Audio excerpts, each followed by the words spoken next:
Shalom à vous, chers frères et sœurs du monde entier. Salam alaikum à tous les musulmans du monde entier.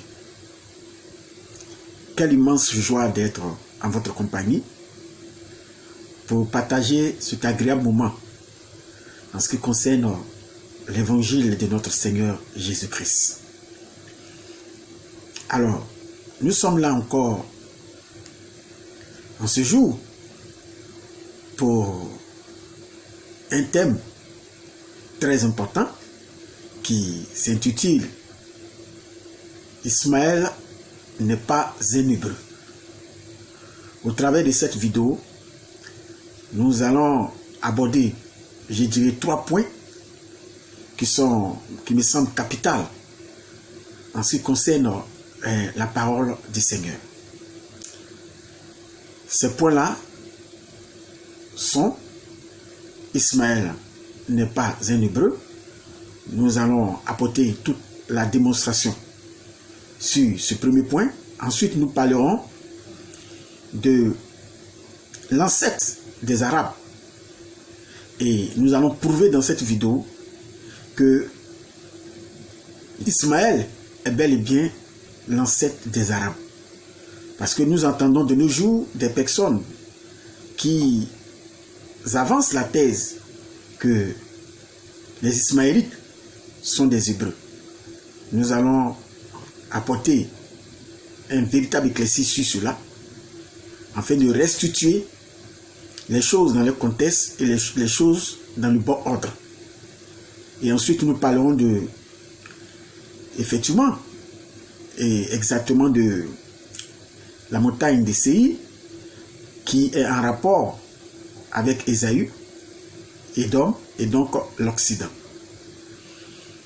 Alors, sans plus tarder, je crois que nous allons commencer ce sujet. D'abord, nous allons commencer par le premier point, qui consistera à démontrer que Ismaël n'est pas un hébreu. Peut-être que c'est un élément, un point, ou c'est quelque chose qui va choquer plus d'une personne. Parce que certains vont tout de suite froisser les soucis pour dire: mais qu'est-ce qu'il rencontre ce monsieur? Si nous savons qu'Abraham était un hébreu, comment il peut venir dire et nier le fait qu'Ismaël, malgré qu'il est descendant d'Abraham, n'est pas un hébreu? Chers amis, il faut suivre cette vidéo jusqu'à la fin, parce qu'il ne suffit pas de venir de voir un titre et puis automatiquement on commence à faire des commentaires sans écouter les arguments bibliques qui seront au rendez-vous dans cette vidéo, et puis commencer à faire des commentaires inutiles, à moins de contredire une personne ou de dire qu'une personne ne dit pas vrai. Il faut prendre la peine de l'écouter jusqu'au bout, car le livre de Proverbes l'a dit: celui qui parle ou qui répond sans avoir écouté, ça attire la confusion. Ça attire la confusion. Donc ça, c'est une démarche spirituelle qui nous est recommandée par la parole du Seigneur. Il faut écouter une personne jusqu'au bout, afin de pouvoir tirer des conclusions, ou afin de pouvoir dire ce qu'on pense, ou essayer de le contredire si on en est capable. Parce que moi, c'est ça, quand je dis quelque chose, j'attends les contradictions, j'attends qu'on me contredise, qu'on dise: oui, ce que tu as dit, ce n'est pas vrai, mais qu'on me contredise avec la Bible, avec la parole de Dieu. Qu'on ne vienne pas me contredire avec la philosophie et le raisonnement. Parce que moi, je parle avec les versets bibliques. Donc, quand tu veux me contredire, tu apportes des versets bibliques qui viennent peut-être dire que je mens ou ce que je dis n'est pas vrai. Mais on ne peut pas s'arrêter sur un titre et puis avancer des préjugés. Parce que s'il y a quelque chose que je dénonce et je continue de dénoncer, je vais continuer de dénoncer au sein du christianisme, de l'islam, etc. Et surtout au niveau de l'islam, ce sont les préjugés. C'est-à-dire des personnes qui avancent des choses sans toutefois chercher à appréhender ou à comprendre ce que l'on dit. Et vous voyez, alors, il faut avoir une démarche spirituelle et intellectuelle, comme le Seigneur l'a dit. Il faut écouter avant de pouvoir parler. Et ça, c'est très important. Parce qu'il y a certains qui viennent visionner ces vidéos, mais qui ne vont pas jusqu'au bout. Ils ne vont pas jusqu'à la fin. D'autres commencent 1, 2, 3 minutes. Automatiquement, ils commencent à lancer des commentaires qui sont en sens. Alors, que le Seigneur vous bénisse. Et je tenais aussi à encourager les frères et sœurs à partager ces vidéos. Et ne pas cesser de les partager. Que le Seigneur Jésus-Christ vous bénisse. Tout de suite, Ismaël est-il un hébreu? Nous allons commencer. Premier point concernant cette thématique. Alors, je prends la Bible dans le livre de Genèse 14, verset 13. Là où nous attendons de façon plus explicite et de façon plus solennelle l'appellation d'hébreu. Alors, Genèse 14, verset 13. Il est dit, un fuyard vint l'annoncer à Abraham, l'hébreu. Un fuyard vint l'annoncer à Abraham, l'hébreu. Le contexte ici, pour aller plus rapidement, le contexte ici, il parle de l'attaque de Sodome et Gomorrhe, où le neveu d'Abraham y vivait, et du nom de Lot. Vous connaissez bien cet épisode de la Bible. Alors, qui avait été pris prisonnier ou comme esclave par les combattants qui ont attaqué des rois, qui ont attaqué Sodome et Gomorrhe. Alors ce fuyard vient faire un compte rendu, annoncer à Abraham que son neveu a été pris comme esclave par ces rois qui ont vaincu Sodome. Alors Abraham part libérer, bien entendu, son neveu avec la puissance et la gloire de Dieu. Et Abraham revient en tant que vainqueur. Donc, lorsque ce fuyard vient annoncer à Abraham, le texte dit Abraham l'hébreu. L'appelle Abraham l'hébreu. Alors, le thème hébreu, il est important de définir sémantiquement, de définir ce thème dans toute sa profondeur, dans toute sa dimension, pour qu'on puisse comprendre. Alors, hébreu veut dire quoi? Pourquoi Abraham ici est qualifié d'hébreu? Alors que nous savons que Abraham est d'origine araméenne. Mais comment se fait-il que ici, il est qualifié de ce nom hébreu? Pour comprendre, il y a 3 définitions que nous pouvons donner au thème hébreu. Mais je vais plus m'appuyer sur 2 définitions qui sont les définitions les plus exactes ou les plus avancées de cette appellation. Alors, d'abord, il faut savoir que le nom hébreu ou l'appellation hébreu vient d'un nom d'origine Héber. Héber, c'est l'un des ascendants d'Abraham, qui est l'arrière-petit-fils, bien entendu, de Sem, le fils de Noé. Tout de suite, nous nous rendons dans Genèse chapitre 10 pour faire la vérification. Genèse 10, verset 21. Il a dit, il naquit aussi des fils à Sem, père de tous les fils d'Héber. Père de tous les fils d'Héber. C'est-à-dire, la première fois que nous entendons ce nom hébreu, ou si vous voulez Héber, d'où va sortir l'appellation hébreu, c'est dans Genèse 10, verset 21. Et il est question ici de l'un des ancêtres d'Abraham. Et le texte dit, il naquit aussi des fils à Sem. Des enfants sont nés de Sem. Et le texte met une virgule et il mentionne ici, père de tous les fils d'Héber. C'est-à-dire, Héber ici n'est pas le fils direct de Sem. Il est l'arrière-petit-fils. Mais le texte, en parlant des fils de Sem, fait mention ici de l'un des arrière-petits-enfants de Sem, qui est Héber. Donc Héber ici est mis en relief, est mis en exergue. Et cela n'est pas fortuit ni gratuit. ça a une signification ou une indication beaucoup très importante à avoir. Donc, c'est pas rien, il ne faut pas négliger. Parce que là, le texte nous parle des enfants directs de Sem. Et d'un seul coup, on mentionne ici le nom de son arrière-petit-fils Héber.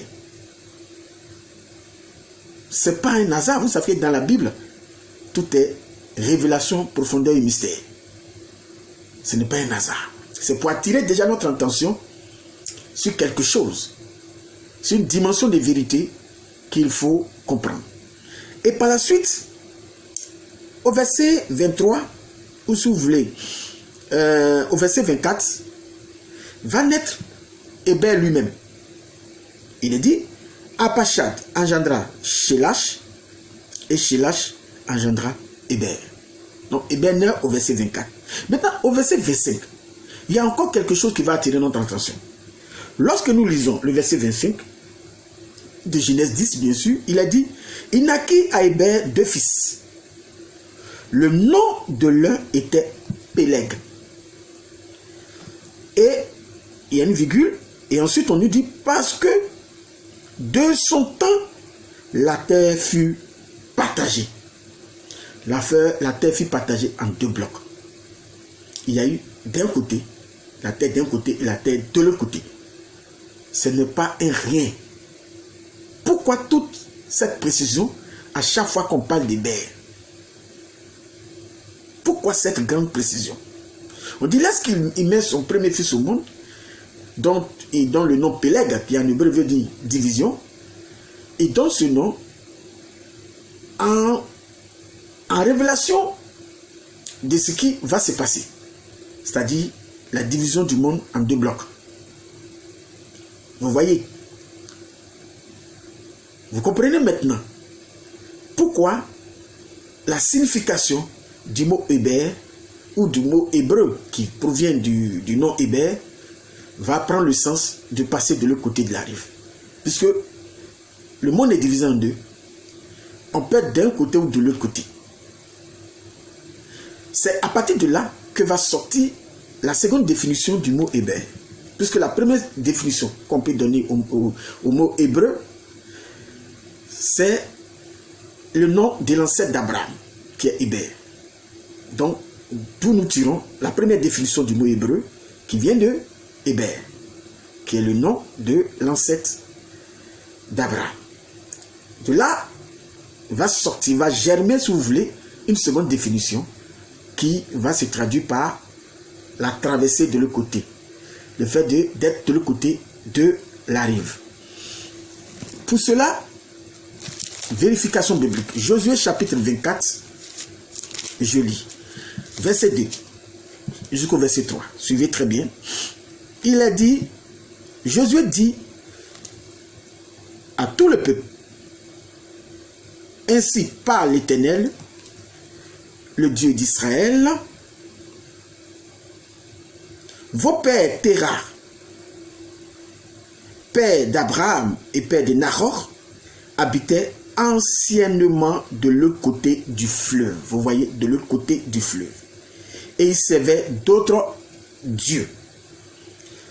Je prie au verset 3, votre père Abraham de l'autre côté du fleuve, et je lui fis parcourir tout le pays de Canaan. Je multipliai sa postérité et je lui donnai Isaac. Donc vous voyez, la seconde définition que nous sortons du mot hébreu, c'est celui qui est passé de l'autre côté de la rive.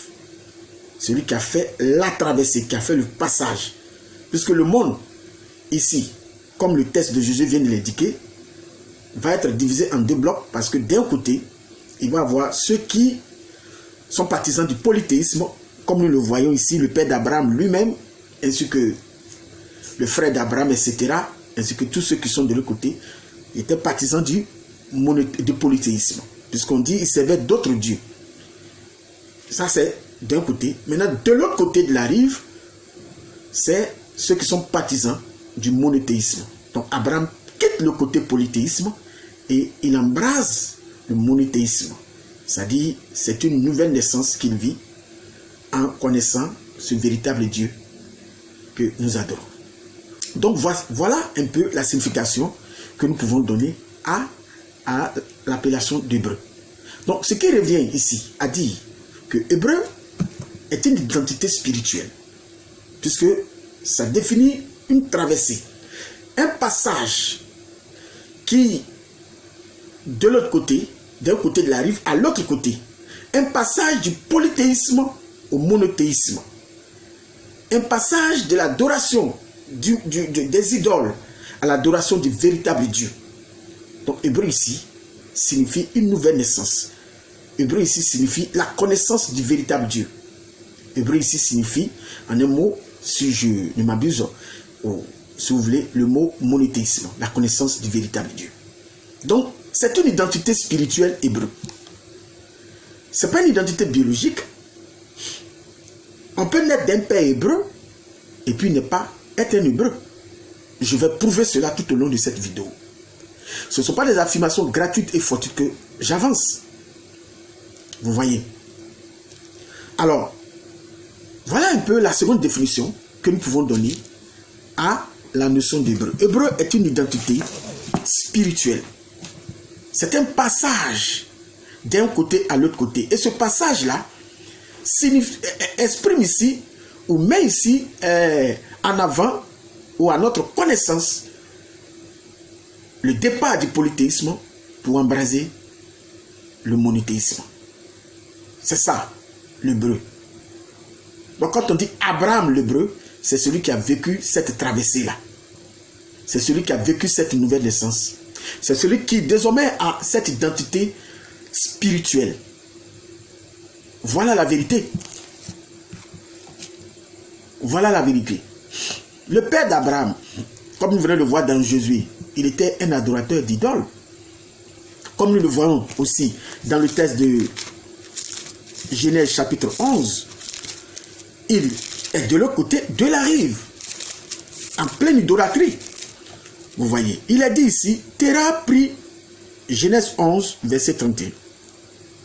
Terah prit Abraham, son fils, et Lot, fils d'Aran, fils de son fils, et Sarai, sa belle-fille, femme d'Abraham, son fils. Ils sortit ensemble d'Our en Chaldée pour aller au pays de Canaan. Donc vous voyez que dès le départ, la vision du père d'Abraham, c'est d'aller à Canaan. Mais il n'est pas arrivé à Canaan. C'est-à-dire qu'il n'est pas passé de l'autre côté de la rive. Il est resté là, en position de Charan, là où il était. En position stationnaire. Puisqu'il quitte Our Chaldée avec toute sa maisonnée pour aller à Canaan, mais il n'arrive pas à Canaan. Regardez. Et le verset continue pour dire, il vient jusqu'à Charan, ou si vous voulez en hébreu, Rachan. Et ils y habitaient. Et la Bible dit, les jours de Terah furent de 205 ans, et Terah mourut à Charan. Vous voyez qu'il est resté à Charan, il n'a pas pu effectuer la traversée, il n'a pas pu passer de l'autre côté, il n'a pas expérimenté la nouvelle naissance. Donc vous voyez ici. Donc il n'aura pas cette identité spirituelle qui est le thème hébreu. Donc vous comprenez ici. Et Abraham, au chapitre 12, sort. Abraham est sorti au moment où son père vivait. Parce que beaucoup pensent que c'est quand son père est décédé qu'Abraham est parti. Non, Abraham est sorti du vivant de son père. Et quand nous avons lu le texte de Jésus tout à l'heure, cela a démontré cela. Voilà, Abraham est sorti du vivant de son père, pendant que son père vivait encore.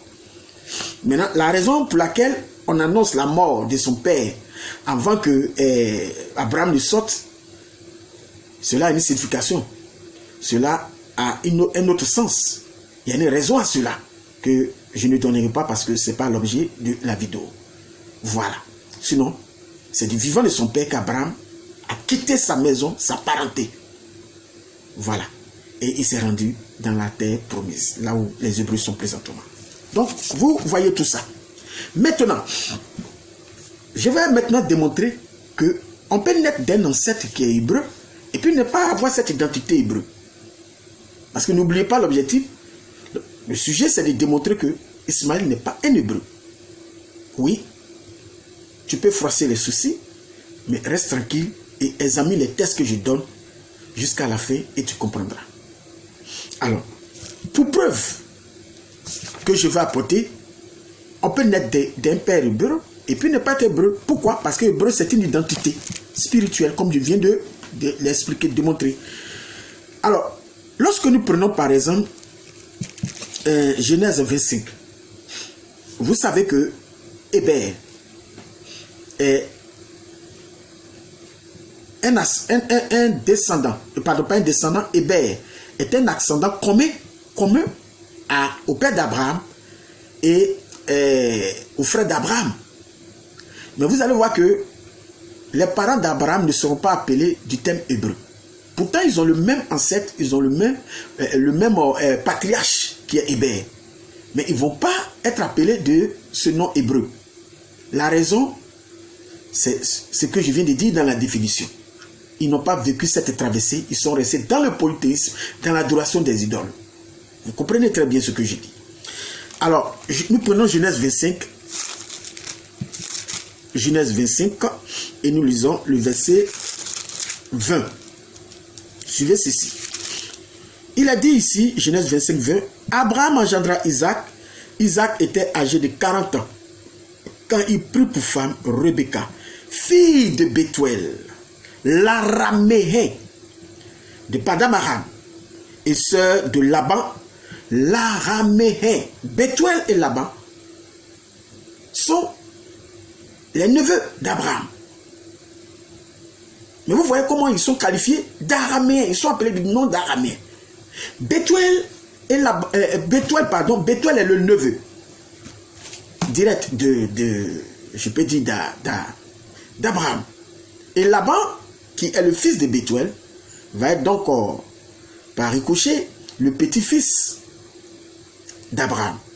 Mais ils sont tous qualifiés d'araméens. Pour preuve, Bethuel a eu pour père le frère direct d'Abraham qui est Nahor. Lorsque nous prenons Genèse 22, nous lisons à partir du verset 20. On dit, après ces choses, on fit à Abraham un rapport en disant, voici Milca a aussi enfanté des fils à Nahor, ton frère. Au verset 20, on dit, on va citer le nom de ses fils. Ous, son premier né, Bouz, son deuxième, son frère Kemuel, père d'Aram. Et ensuite, au verset 21, on va dire Kesed, Azo, Pidash,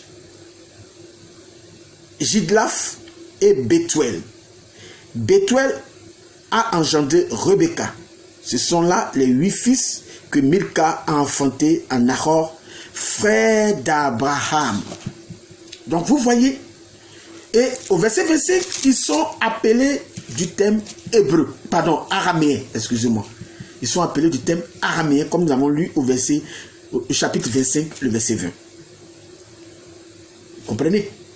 Or, toute la parenté, ou tous les parents d'Abraham ont le même ancêtre qu'Abraham. Et les ancêtres, les patriarches, c'était Héber. Mais vous voyez qu'ils ne vont pas hériter de cette appellation d'hébreu. Parce que hébreu, c'est une identité spirituelle. Et je répète et je réaffirme. Voilà la vérité. Puisque il va y avoir une sorte de sélection d'identité. Sélection d'identité. Vous comprenez? Depuis Noé, ces 3 fils, il y a sélection d'identité. Sem est sélectionné comme celui qui va avoir la vision spirituelle des choses. Celui qui va porter le monothéisme, la révélation du véritable Dieu. Ensuite, nous avons également Héber. Cela va se transmettre et à partir d'Héber, nous allons avoir cette continuation de cette connaissance du véritable Dieu. Et arrivé sur les enfants de Terah, il y a sélection d'identité. Abraham est sélectionné et il portera le nom d'Héber, qui est hébreu. On arrive sur Isaac et Ismaël, les fils d'Abraham, sélection d'identité. Ismaël est écarté, Abraham et Isaac continue cette dimension spirituelle des choses. Lorsqu'on arrive sur Isaac, il enfante 2 fils. Ésaü sera écarté. Et qui va porter cette dimension spirituelle des choses? C'est Jacob. Sélection encore d'identité. Lorsque nous arrivons au niveau de Jacob, il fait 12 fils. Et cette fois-ci, il n'y a plus de sélection d'identité. Tous les 12 fils vont être appelés du nom hébreu. Vous voyez, donc il y a une sélection d'identité des choses. Alors, pour preuve que tous les fils de Jacob sont appelés du thème hébreu, je peux par exemple lire dans Genèse 39 d'abord. Genèse 39, voilà rapidement le verset 14. Genèse 39, verset 14. Il a dit, elle appela les gens de sa maison et leur dit, voyez, il nous a amené un hébreu pour se jouer de nous. Vous voyez, donc il s'agit ici du récit concernant la femme de Potiphar qui accusait Joseph de l'avoir violé. Donc là, elle appelle du nom hébreu. Voilà. Et même nous avons au chapitre 41, verset 12, nous lisons ceci. Voilà, chapitre 41 et le verset 12, nous lisons ceci. Il y avait là avec nous un jeune hébreu, esclave du chef des gardes. Nous lui racontâmes nos songes, etc. Et là, ici, il s'agit encore du récit de la prison où Joseph a expliqué le songe des 2 fonctionnaires du pharaon, où l'un sera libéré, l'autre sera exécuté. Lorsque le pharaon a son songe, le chef des chansons ici se souvient de ce que Joseph a dit le concernant. Alors, il va appeler Joseph d'hébreu. Ensuite, ses frères, dans Genèse, comme nous voyons ici, 43, le verset 32, je prends la lecture, Genèse 43, verset 32. On dit, on servit Joseph à part et ses frères à part. Les Égyptiens qui mangeaient avec lui furent aussi servis à part, car les Égyptiens ne pouvaient pas manger avec les Hébreux, parce que c'est à leurs yeux une abomination. Donc, ils ne pouvaient pas manger avec qui? Les Hébreux. Donc, vous voyez, les Hébreux. Donc, à partir de Jacob, il n'y a plus de sélection d'identité. Tous les fils de Jacob vont bénéficier de cette appellation hébreu, de cette identité spirituelle. Et lorsque nous allons, par exemple, dans Exode 3 à 18, tous les descendants de ces 12 tribus vont être appelés du nom hébreu, par Dieu lui-même. Nous avons la preuve dans Exode 3. Suivez ici l'appellation de Dieu lui-même, Exode 3, verset 18. Et nous lisons ceci. Ils écouteront ta voix. Lorsque Dieu s'adressait ici à Moïse d'aller libérer les enfants d'Israël. Alors, il dit, ils écouteront ta voix et tu iras, toi et les anciens d'Israël, auprès du roi d'Égypte. Et vous lui direz, l'Éternel, le Dieu des Hébreux. Vous voyez, donc ici, c'est comme ça qu'est appelé tous les descendants des 12 fils de Jacob qui sont descendus en Égypte. Donc vous voyez, l'appellation hébreu va être exclusive à ce peuple qui sort d'Isaac, particulièrement de Jacob. Puisque Ésaïe va être mis à part, il ne va pas rentrer dans cette dimension-là d'hébreu. Donc, vous voyez tout ça. Et même Abraham, ce qu'il ne faut pas oublier, Abraham était au départ un araméen, comme le dit le texte de Deutéronome 26. Nous prenons Deutéronome chapitre 26. Voilà. Verset 5. Deutéronome 26, verset 5, et je lis. Tu prendras encore la parole et tu diras devant l'Éternel ton Dieu. Mon père était un araméen nomade. Il descendit en Égypte, c'est-à-dire, le texte ici dit qu'Abraham était un araméen nomade, qui est descendu, c'est-à-dire en Égypte, etc. Et quand il parle de descendre en Égypte, il parle ici d'Abraham lui-même, mais également de sa descendance qui est descendue en Égypte pour expérimenter, vivre l'esclavage, qui seront par la suite libérés par la puissance de Dieu. Donc vous voyez un peu toute cette vérité spirituelle des choses. Donc Abraham était d'origine araméenne, mais qui va avoir cette identité spirituelle. Donc si on peut dire quelle était peut-être la nationalité ou l'affiliation biologique d'Ismaël, on peut peut-être dire qu'il est araméen. Voilà, puisque l'hébreu, ça parle d'une filiation d'identité spirituelle. Il ne faut pas confondre la filiation spirituelle des choses, l'identité spirituelle et la filiation biologique. L'hébreu, ce n'est pas une filiation biologique, c'est une identité spirituelle. C'est ça, la vérité biblique que je viens d'apporter. Sinon, toute la famille d'Abraham, telle que nous avons vu avec Bethuel, etc., Nahor, ils allaient être appelés du thème hébreu. Mais ils n'ont jamais été appelés hébreux. On les a désignés comme des araméens, alors qu'ils avaient le même ancêtre avec Abraham, qui est Hébert. Ils avaient le même patriarche.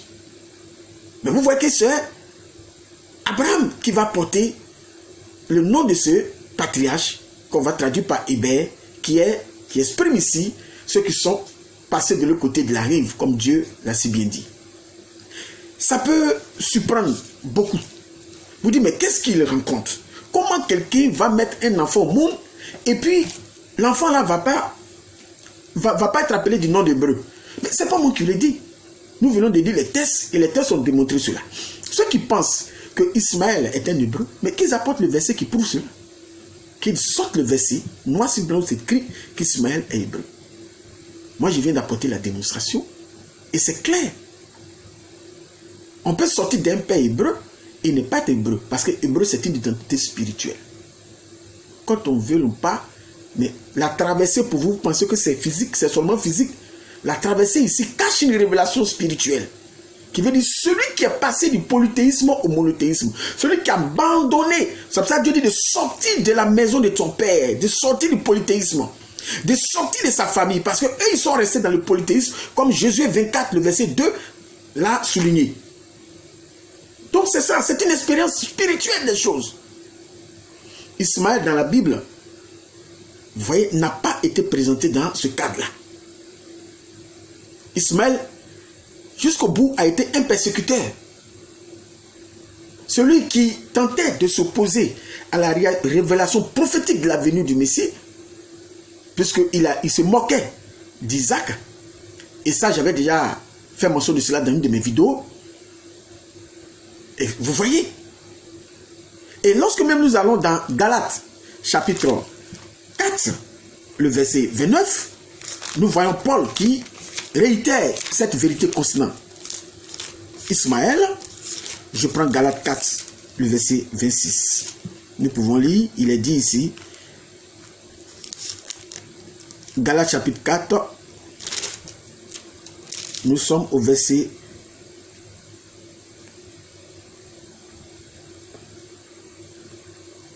29, Galates 4, 29. Il est dit, et de même, qu'alors celui qui était né selon la chair persécutait celui qui était né selon l'esprit.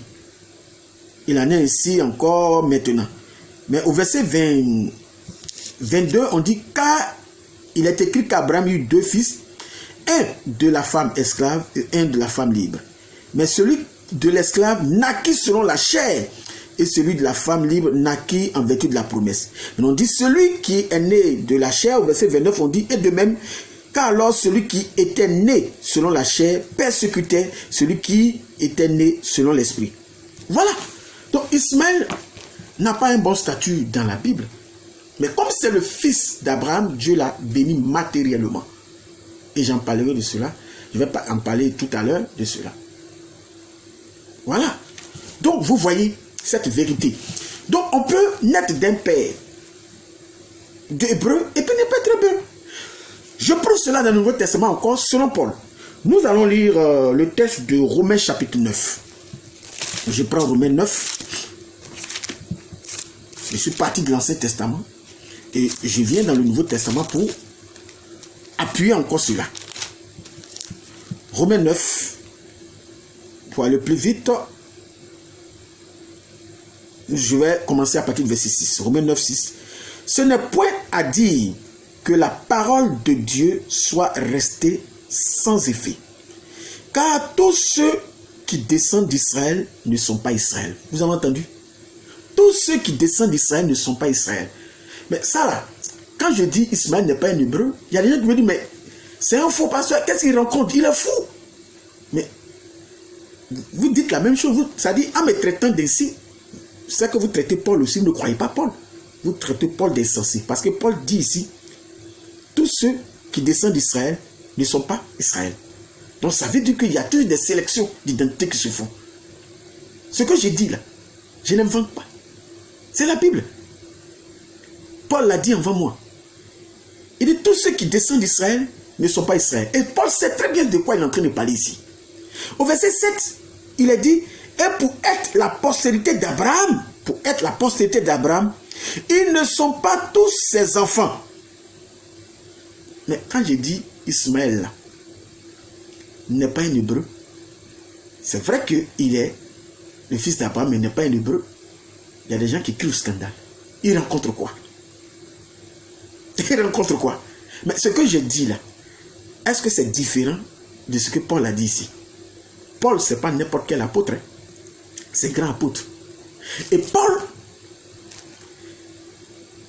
il est le prophète messager du premier âge de l'Église. Il est apôtre, mais il est aussi le prophète messager du premier âge de l'Église. Et ce n'est pas n'importe qui. Il y a des personnes qui disent, oui, on vient témoigner de ceux qui ont marché avec Jésus. Ça dit Pierre et Jean et Jacques, etc.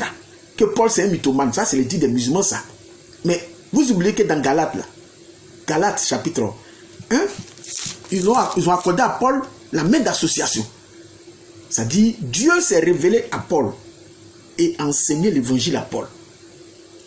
Des années plus tard, lorsque Paul et les autres apôtres se rencontrent, ceux que vous appelez, ils ont marché avec Jésus là, quand ils se sont rencontrés, ils ont écouté Paul.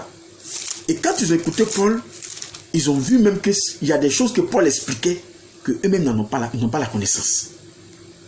Ils ont reconnu le ministère de Paul. Vous voyez, je prends par exemple le livre de Galates chapitre 1, je vais lire rapidement ces textes. Galates chapitre 2, il dit, après 14 ans, je montai à nouveau à Jérusalem avec Barnabas, ayant aussi pris Tite avec moi. Vous voyez. Et il dit, et ce fut d'après une révélation que je montais, je l'ai exposé, Paul dit, il est parti exposer l'évangile qu'il prêche, c'est-à-dire que je prêche parmi les païens. Je l'ai exposé en particulier à ceux qui sont les plus considérés, afin de ne pas courir ou avoir couru en vain. Maintenant, nous continuons au verset 6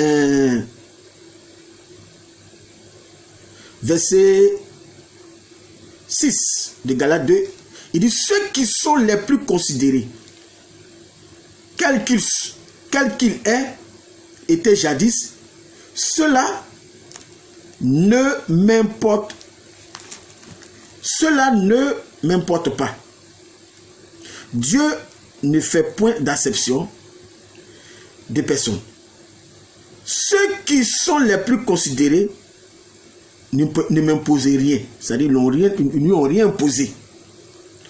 Au contraire, au verset 7, voyant que l'évangile m'avait été confié pour les incirconcis, comme à Pierre pour les circoncis, car celui qui a fait de Pierre l'apôtre des circoncis a aussi fait de moi l'apôtre des païens.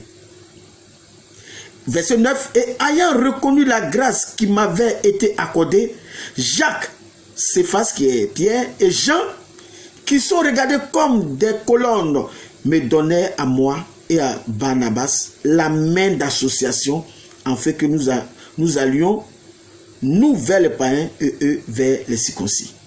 Donc vous voyez. Donc ces personnes-là, que vous dites, ils ont marché avec Jésus, et que Paul était mythomane, donc Paul ne connaît rien de tout ce qui s'est passé avec Jésus là. Ces personnes-là, eux-mêmes là, ils ont donné les mains d'association à Paul. Il dit que tout ce que Paul dit est vrai. Vous voyez?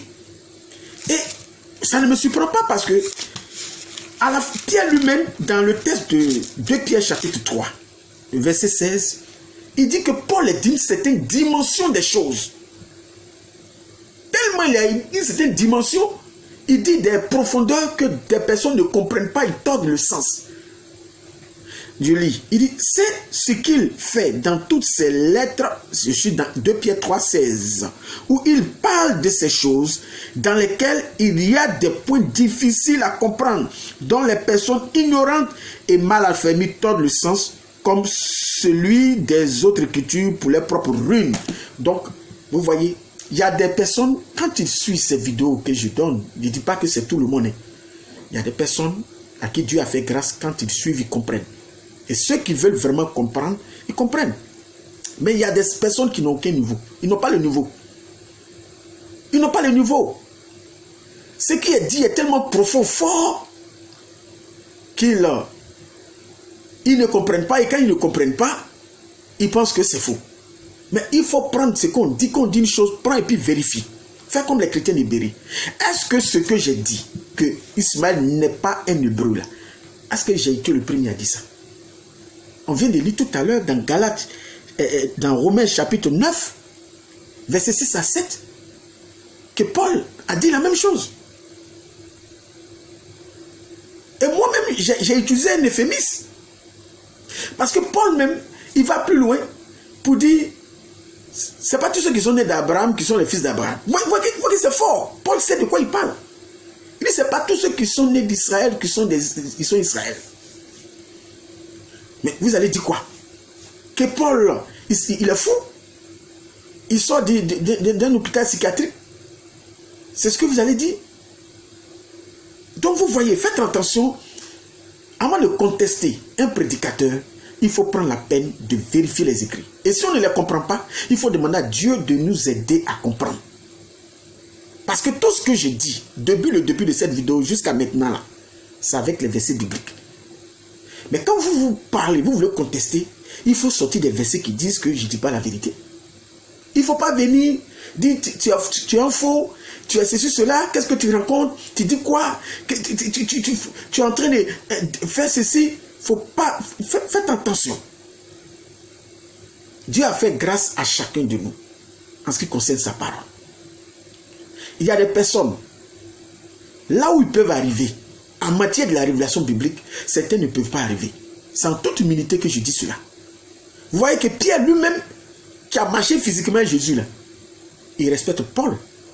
Dans 2 Pierre 3, 16 qu'il vient de lire, il dit Paul est d'une certaine dimension, des choses qui sont très profondes, que des personnes qui n'ont pas le niveau, qui ne sont pas bien avancées dans les trucs de Dieu, ils comprennent mal ces choses. Et ils tordent cela pour leur propre ruine. Parce que la mauvaise compréhension de la Bible peut t'envoyer en enfer. C'est ce que vous ne le savez pas. Et c'est ce que Pierre dit ici. Alors, Ismaël n'est pas un hébreu. Il n'est pas un hébreu. Oui, parce que hébreu, c'est une identité spirituelle. Quand Paul dit, tous ceux qui sont nés d'Israël ne sont pas Israël, il sait de quoi il parle. Vous pensez qu'ici, il parle de quoi? D'une filiation biologique? Il sait de quoi il parle. Ici, il parle des profondeurs, d'une identité spirituelle des choses. Mais vous ne comprenez pas ça. Voilà la vérité. J'avance maintenant avec et même quand nous prenons par exemple, je vais ajouter quelque chose. Quand nous prenons par exemple le texte de Romains, permettez-moi d'ajouter cela rapidement avant d'aller sur la montagne de Séir. Le texte de Romains 3 par exemple, verset 28 à 29. Écoutez ce que Paul dit encore. Le juif, ce n'est pas celui qui en a les dehors. Et la circoncision, ce n'est pas celle qui est visible dans la chair. Mais le juif, c'est celui qui l'est intérieurement. Vous voyez, il parle du spirituel. Il dit le vrai juif, c'est la spirituelle. Voilà. Et il dit la circoncision, c'est celle du cœur, selon l'esprit et non selon la lettre. La loi de ce juif ne vient pas des hommes, mais de Dieu. Vous avez vu? C'est pour ça, je dis que c'est une identité spirituelle. Et quand on ne comprend pas, il faut prendre la peine d'écrire. À la fin de lecture, mon numéro WhatsApp, d'écrire, d'envoyer un vocal pour dire, ben, tu as dit ça, qu'est-ce que tu veux dire par là? Et non pas chercher à détourner ce qui est dit pour les travestir. Alors que je lis bien les versets bibliques pour étayer, pour appuyer tout ce que j'avance. Maintenant, nous allons avancer sur Ésaü et la montagne de Séir. Alors, d'abord, quand nous parlons d'Ésaü, nous le rattachons à la montagne de Séir. Ce n'est pas nous qui le disons, mais c'est la Bible. Parce que la descendance d'Ésaü aujourd'hui, ils sont en Europe. Il y a une grande partie de la descendance des choses d'Ésaü qui se trouve en Europe. Nous savons que c'est d'Ésaü à ce qui est Édom, et Édom, nous savons aujourd'hui que c'est Rome. Et ça, c'est clair dans l'esprit de tout le monde. Donc Ésaü, c'est Édom, et Édom aujourd'hui c'est Rome, nous savons. Alors, quand nous disons Ésaü, nous disons c'est l'Occident. C'est l'Europe. On ne parle pas comme ça. Quand nous disons la montagne de Séir, rattachons cela à l'Europe ou à l'Occident, nous ne parlons pas dans le vide. Nous savons bel et bien de quoi nous parlons. Quand nous prenons par exemple Josué, chapitre 24, pour aller plus rapidement, Josué chapitre 24, le verset 4 qui ici doit attirer particulièrement notre attention. Je lis. Il a dit, verset 4, il a dit, je donnais à Isaac, Jacob et Ésaü. Et je donnais en propriété à Ésaü la montagne de Séir. Mais Jacob et ses fils descendirent en Égypte. Dieu lui-même dit, c'est lui qui a donné à Jacob la montagne de Séir. Alors, pour mieux comprendre, allons-y dans Genèse 36. Là où Jacob va hériter de cette montagne. Genèse 36, nous pouvons lire le verset 8 à 9. Voilà, verset 8 à 9. Il a dit, Ésaü s'établit dans la montagne de Séir. Ésaü, c'est Édom. Et il a dit, voici la postérité d'Ésaü, père d'Édom, dans la montagne de Séir. Mais pourquoi Ésaü a quitté Canaan pour aller à la montagne de Séir? Pourquoi il a quitté cet endroit où était son père, Beersheba et autres, et se retrouve dans la montagne de Séir, ou dans la région de Séir? La réponse se trouve au verset 1er. Le verset 1er dit, voici la postérité d'Ésaü qui est Édom. Vous voyez? Le texte dit, voici la postérité d'Ésaü qui est Édom. Et le verset continue par dire que c'est à cause de leur bien, quand Ésaü a commencé à devenir beaucoup riche, Dieu l'a éloigné de là pour l'envoyer à Séir. Comme le cas d'Abraham et son neveu Lot, la richesse souvent peut nous séparer. Quand on a beaucoup de biens, souvent chacun va de son côté parce que le lieu devient petit pour garder tous ses biens ou pour accueillir tous ses biens. Et c'est ce qui va se passer lorsque nous lisons par exemple le texte pour avancer concernant cela. Il est dire, Ésaü prit ses femmes parmi les filles de Canaan, etc. Il va prendre ses femmes et il va aller, même ça lie au verset 3, aux Ismaélites, à Ismaël. Alors, le verset va continuer.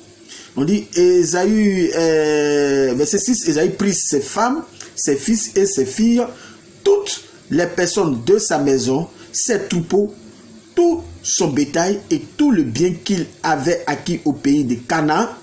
Et il s'en alla dans un autre pays, loin de Jacob, son frère. Verset 7 nous dit, car leur richesse était trop considérable pour qu'ils demeurent ensemble. Et la contrée où ils séjournaient ne pouvait plus leur suffire à cause de leur troupeau. Donc vous voyez comment Ésaü va s'éloigner de Canaan. C'est comme ça que Dieu va lui donner Séir. Et dans Deutéronome par exemple, chapitre 2, verset 12, il a même bataillé pour avoir cet endroit. Comme les enfants d'Israël vont combattre à Canaan pour avoir cet endroit. Parce que à l'origine, Séir appartenait à un autre groupe de personnes. Nous prenons Deutéronome 2, verset 12. Deutéronome 2, verset 12. Voilà, je lis rapidement le verset 12. On dit, Séir était habité autrefois par les Horiens. Les enfants d'Ésaü les chassèrent, les détruisirent devant eux et s'établirent à leur place comme l'a fait Israël dans le pays qu'il possède et que l'Éternel lui a donné. Donc vous voyez qu'ils ont dû faire des conquêtes à cet endroit parce que Dieu lui a donné cela. Et c'est là qu'ils se sont établis, lui et toute sa famille. Donc vous voyez un peu toutes ces vérités spirituelles.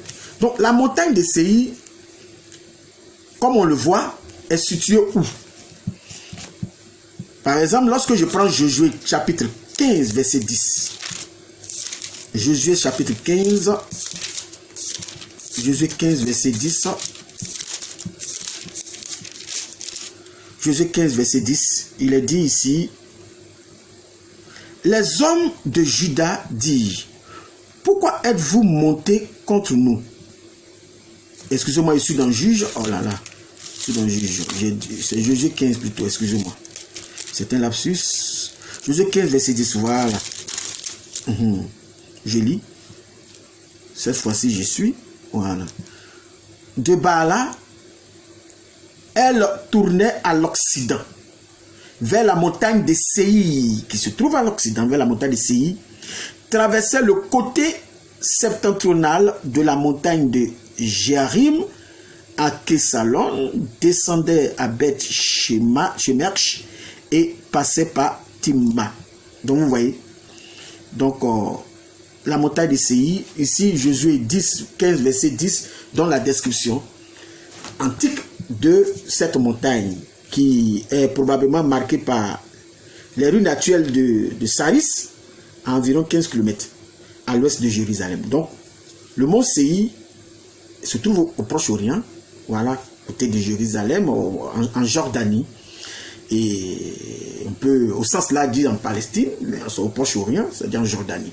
Et quand on dit ça se trouve en Palestine, c'est pas l'État palestinien, parce que j'apporte cette précision encore une fois, mais c'est parce qu'il y a Palestine au sens strict et au sens large. Au sens large, ça regroupe plusieurs pays. Voilà, la Cisjordanie, tous ces pays qui sont autour. Tout ça, c'est la Palestine. À l'origine, on appelait tout ça la Palestine. C'est quand l'ONU est arrivé qu'ils ont partagé, ils ont créé l'État hébreu. La Palestine va devenir un État palestinien maintenant qu'on a aujourd'hui, etc., etc. Donc, la montagne de Séir se trouve au Proche-Orient, c'est-à-dire en Jordanie, comme nous l'indiquons ici, par ricochet au sens là, nous pouvons dire à Palestine. Donc, voilà toute un peu cette vérité. Donc, quand nous disons que la montagne de Séir, c'est l'Occident, mais nous ne nous trompons pas, parce que c'est là qu'ils ont été taillés. Il est vrai qu'Ésaü a eu ses enfants à Canaan, mais quand ils sont arrivés, c'est là qu'ils vont se développer. C'est autour de là qu'ils vont se développer à Séir. Et comme les terres ne suffisent jamais, lorsqu'on devient nombreux, ils vont aller à la recherche d'autres terres, à la conquête de d'autres terres, et ils vont se répandre jusqu'à là où nous savons aujourd'hui. Donc voilà la vérité. Donc quand nous disons Séir, c'est l'Occident, on ne se trompe pas. Parce que cet endroit est marqué par leur ancêtre. Donc on fait référence à cette personne. Mais ça ne veut pas dire qu'on est en train de dire que la montagne de Séir se trouve en Occident, dans un pays européen là-bas. Non, c'est pas ce qu'on est en train de dire. Parce qu'il y a des personnes qui ne comprennent pas et qui traversent souvent ce que l'on dit. Et moi, je ne comprends pas. Si on ne comprend pas quelque chose, on interroge. Puisqu'à la fin, je laisse toujours mon numéro WhatsApp. Vous pouvez m'écrire, vous pouvez me laisser un vocal pour dire, bon, tu as dit telle chose, qu'est-ce que cela veut dire? Mais il ne faut pas travestir. Et ça, c'est pas bon. Et c'est pas bon. Alors, voilà un peu ce que je tenais à dire sur la montagne de Séir. Maintenant, la montagne de Paran. Puisque c'est là, c'est ça même qui vraiment attire notre attention. La montagne de Paran. Alors, d'abord, quand on parle de Paran, on fait allusion à qui? À Ismaël. Pourquoi? De la même manière, quand nous parlons de Séir, nous faisons allusion à Ésaü. De l'ancêtre des Dômes, qui vont se répandre aujourd'hui jusqu'en Europe. Parce que l'Europe est composée de deux groupes, les Édomites et les Javans. Les Grecs et les Roumains, etc., c'est eux qui vont développer toute l'Europe. Voilà. Donc, ici, quand on parle de Paran, on fait allusion à qui? À Ismaël. Pourquoi? C'est pas moi qui le dis. Regardez, là où il va vivre, lorsque Dieu lui demande de partir, ça dit Sarah demande de partir, que Dieu confirme cela. Ils vont où? Genèse 21, verset 21. Nous lisons. Il habita dans le désert de Paran. Et sa mère lui prit une femme au pays d'Égypte. Donc, qui habitait là? Ismaël habitait dans le désert de Paran. Et c'est là qu'il va tailler. C'est là que toute la tribu, les 12 princes vont être taillés, c'est-à-dire vont naître. Puisque lorsque nous prenons Genèse 25, par exemple, Genèse chapitre 25, le verset, à partir du verset 12, je lis avec précision. Genèse 25, 12. Je vous donne ces références, vérifiez-les. C'est là que vont naître tous les enfants d'Ismaël. Je lis cela. Il est écrit, à partir du verset 12, voici la postérité d'Ismaël, fils d'Abraham, qu'Agar l'égyptienne, servante de Sarah, avait enfanté à Abraham. Voici les noms des fils d'Ismaël, par leurs noms selon leur génération. On cite, on dit Nebajot, premier-né d'Ismaël, Kedar, virgule, Adbil, virgule, Mibsam, virgule, Mishma, Duma, Massa, Hadad, Tema, Jetour, Nafish, Kedma. Et au verset 100, on dit, ce sont là les fils d'Ismaël. Ce sont là leurs noms, selon leurs parcs et leurs enclos. Ils furent les 12 chefs souverains, les 12 princes de leur peuple. Mais tous ces noms qui sont cités, tous ces noms qui sont ici cités, concernant les 12 princes d'Ismaël, plusieurs de ces noms-là correspondent à des lieux connus, situés au nord de l'Arabie, tels que Kedar, qui, dans l'Antiquité, fédérait plusieurs tribus arabes dans l'Antiquité. Hein? On peut même citer Douma, etc., etc. Je ferai une seconde vidéo, comme je l'ai dit, ou si vous voulez une troisième même, en plus, pour pouvoir détailler mieux cela. Alors, quand nous lisons le verset 18, qui va être très déterminant dans ce que je suis en train de dire, parce que nous sommes en train de voir où se sont répandus ici les 12 princes. Comment ils se sont répandus? Vous savez que je le disais tout à l'heure, pour Ésaü et pour Jacob, la terre de Canaan ne pouvait plus les suffire, c'est-à-dire ce lieu-là, parce que les biens devenaient considérables. Donc Dieu éloigne de Jacob son frère Ésaü et lui donne la montagne de Séir, qu'il va conquérir d'ailleurs, qu'il va l'obtenir. Vous voyez? Donc, un peuple souvent va plus loin, occupe de nouveaux territoires ou occupe d'autres terres, de nouvelles terres, parce que quand on devient nombreux démographiquement et qu'on possède beaucoup de biens, à un moment donné, il faut partir. Il faut aller à la recherche de d'autres terres. C'est comme ça. Donc, à partir du verset 18, la Bible va décrire comment se sont répandus ces 12 princes-là, qui sont partis de la montagne de Paran, qui est un lieu qui marque ici une grande référence concernant leur ancêtre qui est Ismaël. Nous lisons le verset 18. Il a dit, ses fils habitaient depuis Havila, c'est-à-dire les fils d'Ismaël, jusqu'à Chour. Et la Bible va expliquer la description de cela. Il dit, qui est en face de l'Égypte, en allant vers l'Assyrie. Assyrie, A-2-S-Y-R-I-E. L'Assyrie. Il s'établit en présence de tous ses frères. Alors, les places ici où, que les Arabes vont occuper, comme est décrit ici dans ce verset 18, pas d'où? D'Avila jusqu'à Chour. D'Avila jusqu'à Chour. Vous voyez?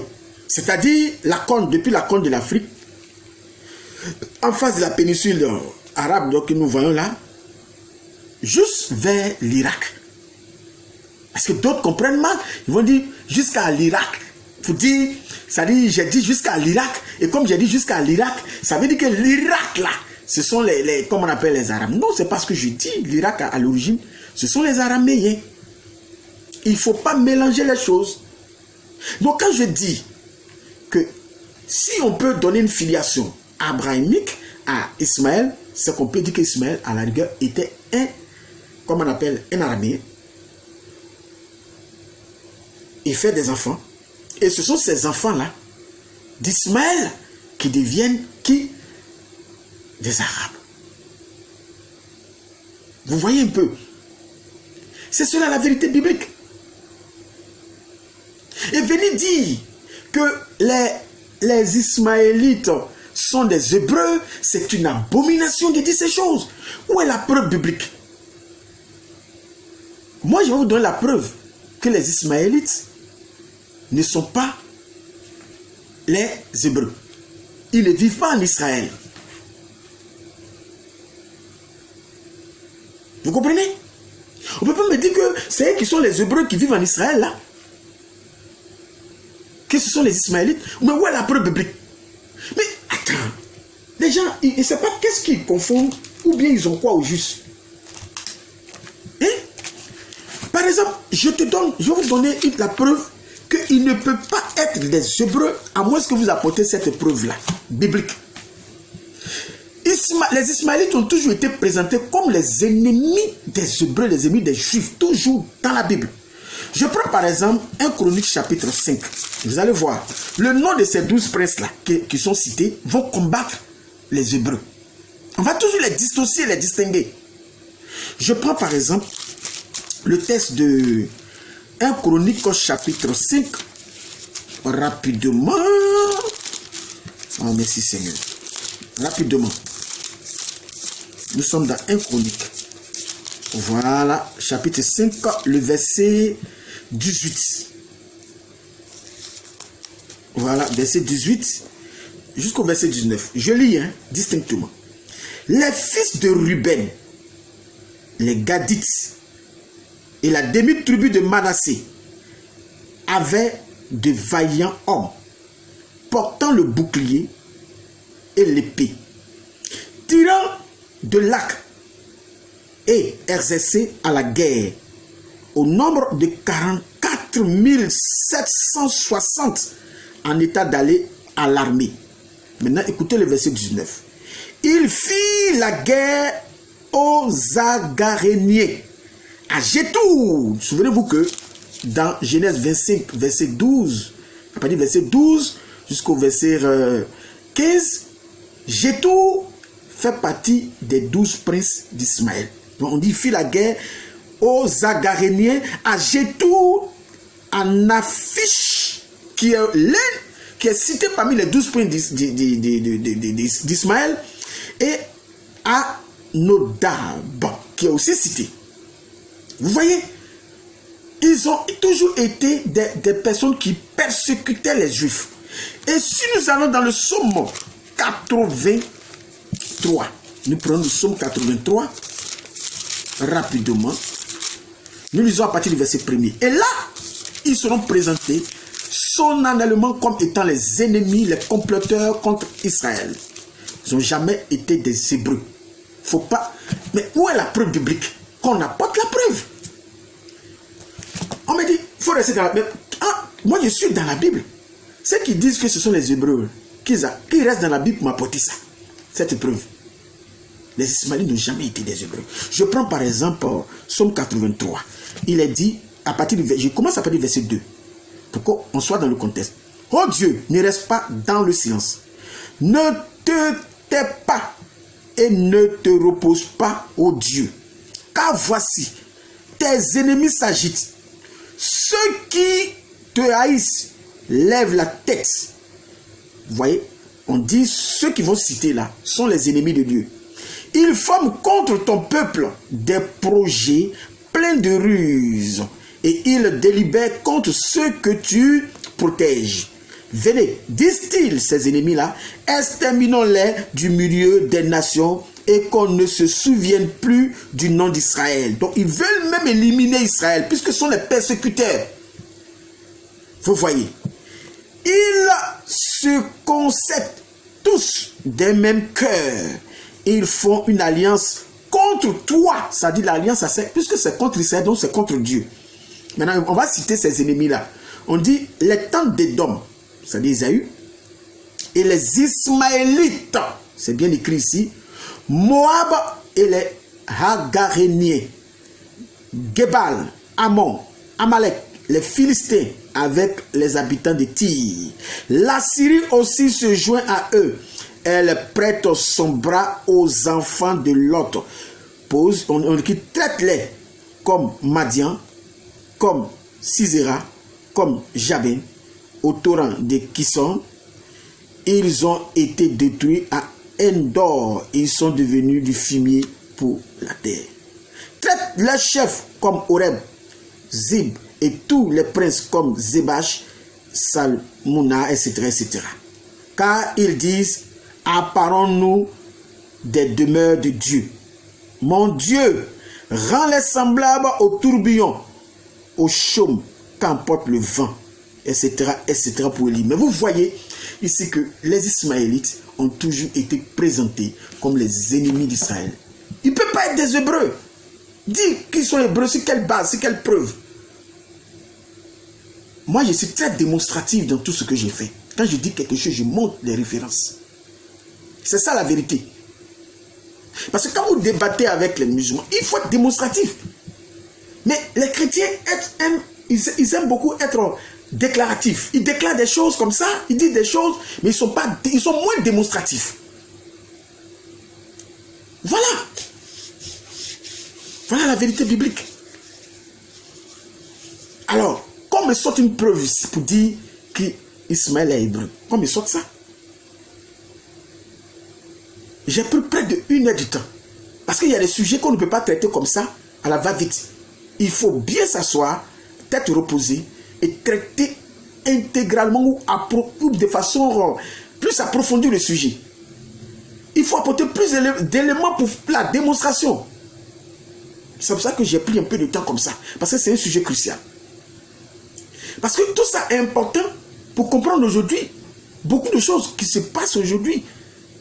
Tous ceux qui combattent le christianisme, tel que l'islam, qui est né spécialement dans cet esprit, l'islam c'est une religion de persécution, des persécuteurs, comme leur ancêtre Ismaël, qui est né dans cette vocation de persécuter, comme Paul l'a dit dans Galates 4, verset 29, pour persécuter la véritable religion de Dieu. Voilà la vérité biblique. Voilà la vérité biblique. Alors, c'est cela que nous voulons dire. Donc, quand nous disons que Ismaël est... Quand on parle de la montagne de Paran, on fait référence aux descendants d'Ismaël qui sont les Arabes.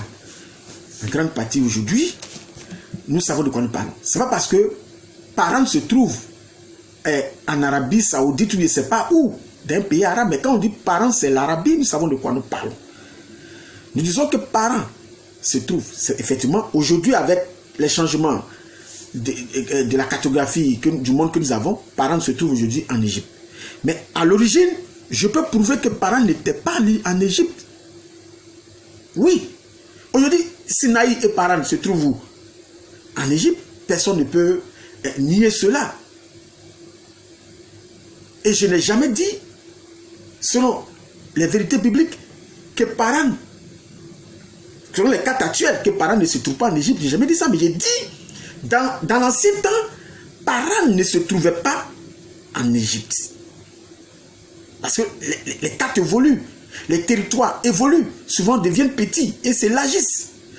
Les invasions de ces pays évoluent. Alors, nous prenons par exemple le test pour finir presque là, on va prendre 2 derniers tests. Je prends un roi pour prouver que Paran à l'origine n'était pas en Égypte. Un roi chapitre 11, Oui. 1 Roi 11, oui, le verset 18. Ok, je lis. Permettez-moi de lire cela parce que ce sont des sujets on ne peut pas jouer avec. 1 Roi 11, verset 18. On est parti de Madian, ils allaient à Paran. Pris avec eux des hommes de Paran. Et ils arrivaient en Égypte auprès de Pharaon, roi d'Égypte. Vous voyez? Donc ici, le texte montre ici qu'à l'origine, Paran n'était pas en Égypte. Et quand le territoire égyptien s'agrandit, dans ces temps modernes, Paran se trouve en Égypte. Mais la montagne de Paran était loin de l'Égypte. Avec la cartographie que nous avons aujourd'hui, Paran s'est étendu plus. Pardon, l'Égypte s'est étendue et englouti Paran. Mais si les Paran étaient en Égypte, on n'avait pas dit ils sont partis de Paran pour arriver en Égypte. On ne peut pas dire ça. Ah, si on peut partir de l'Égypte pour arriver en Égypte, ça a quel sens? Paran était très loin de l'Égypte, ce n'était pas dans le territoire égyptien. Et c'est ce que j'ai dit. Et je réaffirme cela et je donne la preuve publique. Moi, je ne suis pas un homme qui fait des déclarations comme ça. Je suis démonstratif. Voilà la vérité biblique. Et Paul, ici, quand on dit Paran, c'est l'Arabie. Ça ne veut pas dire que Paran se trouve en Arabie. Non, c'est pas ce que nous disons. Mais nous disons Paran, ce sont les Arabes. Pourquoi? Parce que les ancêtres, c'est là qu'il les a conçus, c'est là que tout est parti. C'était les bases, c'était le QG, et c'est de là qu'ils se sont répandus là où nous savons aujourd'hui. Voilà la vérité biblique. Et Paul dit la même chose que j'ai dit. Toujours je prends exemple sur Paul. Parce que si tu dis que ce que moi j'ai dit est faux, c'est que tu ne crois pas la Bible. Voilà, c'est que tu combats Paul. Parce que Paul dit ce que je dis. Regardez par exemple, quand nous prenons Galates chapitre 4, le verset 22. Il a dit, car il est écrit qu'Abraham eut 2 fils. Quand j'ai dit ça, les gens disent, pourquoi moi j'ai dit que Ismaël n'est pas le fils d'Abraham, mais Ismaël est le fils d'Abraham. Ça, les gens ont commencé à... Ils ne savent pas. Il veut dire toujours, il faut rester tranquille. Quand il y a quelque chose qu'on apprend pour la première fois, il faut faire des vérifications et demander l'aide de Dieu pour nous faire comprendre. Ou bien interroger celui qui a prêché ces choses. En conférence privée, pour pouvoir avoir plus d'éléments. Et non pas sauter pour dire des choses. Non. Car, je l'ai expliqué, j'ai dit, la raison pour laquelle Ismaël est appelé par le nom d'Abraham, c'est parce que dans Genèse 17, verset 5, Dieu avait donné l'interdiction d'appeler Abraham par son nom d'origine qui est Abraham. Donc à chaque fois, après Genèse 17, 5, à chaque fois, quand on parlait d'Abraham, on était obligé de dire Abraham, Abraham, Abraham. Et Paul a respecté cette règle. Puisque dans le Talmud, et on dit c'est malédiction même d'appeler Abraham après Genèse 17, 5 par son nom d'origine. Vous voyez? Et Paul ne fait pas une exception à la règle. Il connaît ses vérités bibliques. Il connaît Genèse 17, 5 et il dit Abraham a eu 2 fils. Mais est-ce qu'en réalité Abraham a eu 2 fils? Parce qu'il a eu les fils aussi avec Ketura. Mais quand Paul dit ça, il sait de quoi il parle parce qu'il veut parler de quelque chose. Alors il dit Abraham a eu 2 fils, un de la femme esclave et un de la femme libre. Nous savons quelles sont ces femmes-là. Alors il dit mais celui de l'esclave naquit selon la chair. Mais Paul dit la même chose que je dis. Ismaël est né à quel moment? Il est né selon la chair. Il est né au moment où Abraham s'appelait Abraham. Il est né selon la chair. Paul dit la même chose que je dis. Pourquoi? Parce que la naissance d'Ismaël n'est nullement annoncée, comme on appelle, de façon prophétique par Dieu avant que l'enfant ne soit conçu. Hein? La naissance d'Ismaël, c'est Sarah qui l'a voulu, selon les lois d'Amorabi de l'époque. C'est pas Dieu. Mais comme c'est un incident, c'est quelque chose qui est arrivé, Dieu ne peut pas laisser comme ça. Il a quand même encadré cela comme ça. Vous voyez? Mais venez dire qu'il est né selon la chair. Il n'est pas né selon la promesse. Ce n'est pas un fils de promesse. Ismaël n'est pas un fils de promesse. Ismaël est un fils de la chair. Et la Bible l'a confirmé. Et Paul mentionne cela encore à nouveau. Il dit, mais il est né selon la chair et celui de la femme libre naquit en vertu de la promesse. Maintenant, il dit ces choses, ça dit... Il parle d'une réalité qui est le fait que Ismaël et Isaac, il y a l'un qui est né selon l'esprit, selon la promesse, c'est Isaac, et l'autre est né selon la chair, c'est-à-dire par la volonté humaine. Selon Sarah et Abraham, il est né selon la volonté humaine, selon la chair, selon la vision humaine, selon la loi d'Hammurabi. Donc vous voyez, et il part de là, par cette réalité-là, pour dire qu'il va allégoriser. Quand il dit qu'il va allégoriser, c'est-à-dire qu'il va prendre ce cas-là pour illustrer une vérité contemporaine qu'il vivait à l'époque. Et cette vérité existe jusqu'aujourd'hui. Donc quand il dit qu'il va allégoriser, c'est une métaphore, c'est-à-dire qu'il va utiliser une métaphore, il parle des faits réels pour pouvoir dire quelque chose. Il va emprunter ces faits-là pour traduire quelque chose aujourd'hui. Et quand il commence à traduire, écoutez verset 24 dit, ces choses sont allégories car ces femmes sont deux alliances. Mais en réalité, comme il a dit allégoriser, est-ce qu'il y a deux alliances? Il n'y a qu'une seule alliance. L'alliance qui passe par Abraham, Isaac, Jacob jusqu'à aujourd'hui. Mais comme il dit il va allégoriser, il veut dire quelque chose ici. Alors il dit l'une du mont Sinaï, vous voyez, et il dit enfante pour la servitude, c'est Agar. Vous voyez? Et il dit, car Agar, c'est le mont Sinaï. Bon, vous allez dire que Paul ment ici. Est-ce que vous allez, comme Paul dit, Agar, c'est le mont Sinaï, et qu'il dit ici, le mont Sinaï se trouve en Arabie, il dit, c'est le mont Sinaï en Arabie. Est-ce que le mont Sinaï vraiment se trouve en Arabie? Est-ce que ça se trouve en Arabie Saoudite ou bien dans un pays? Non. Le mont Sinaï, on le sait, c'est en Égypte. Mais Paul sait de quoi il parle. Littéralement, l'Arabie ne se trouve pas là-bas. Mais quand il dit c'est l'Arabie, c'est-à-dire le mot Sinaï se trouve en Arabie, il fait allusion à quoi? Il prend l'Arabie qui se trouve en Égypte et il le rattache aux Arabes. Il a une raison, il sait pourquoi il le dit. Il y a une vérité spirituelle à cela. Mais est-ce que littéralement l'Arabie se trouve, la montagne de Sinaï se trouve en Arabie? Donc vous allez traiter Paul de menteur aussi. Que Paul ne connaît pas la géographie. C'est ce que vous allez dire. Que Paul ici ne connaît pas la géographie. Parce que si vous partez de ces raisonnements dont vous m'avez traité, vous allez dire que Paul aussi ne connaît pas la géographie. Mais quand on parle de l'Arabie, Paul rattache ça au mont Sinaï, il rattache à l'Arabie. Est-ce qu'il se trompe? Il ne se trompe pas sur le plan de la révélation. Il sait de quoi il parle. Mais ça veut dire que quand il est en train de dire ça, ça ne veut pas dire qu'il ignore que l'Arabie, là, le mont Sinaï se trouve en Égypte. Ça ne veut pas dire qu'il ignore ça. Mais c'est une vérité très poussée. Et c'est ce que l'apôtre Pierre a dit, que certaines personnes mal affermies tordent le sens de ce que Paul dit. Vous voyez? C'est ça. C'est ce qui vous arrive. Voilà pourquoi certaines personnes, quand ils visionnent ces vidéos, ils ne comprennent pas parce que les choses sont d'un certain niveau. Les choses sont d'une certaine dimension des choses.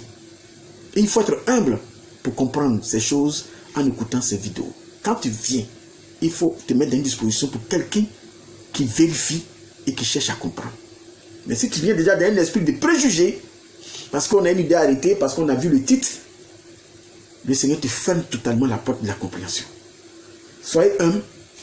Et quand vous prenez quelque chose, n'allez pas regarder cette chose avec des préjugés parce qu'on a vu le titre nous énerve déjà, parce qu'on a des choses en tête et directement on s'en a regardé, mais tu ne vas pas comprendre, tu vas passer à côté. Alors que les versets sont cités, les versets sont clairs.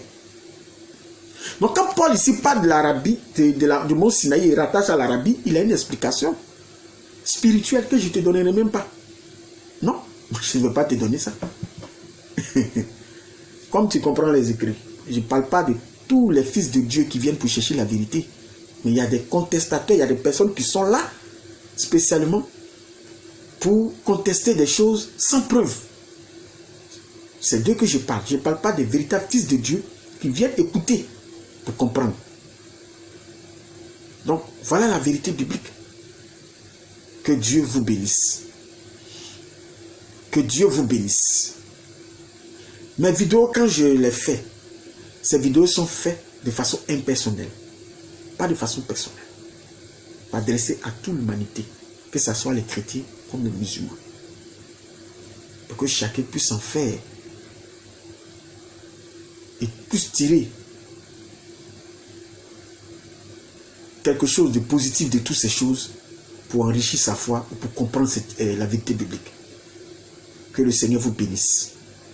Donc, quand on parle de Paran, cette Paran se trouve en Égypte. Mais la raison pour laquelle on dit Paran, c'est l'Arabie. Nous disons la même chose que Paul.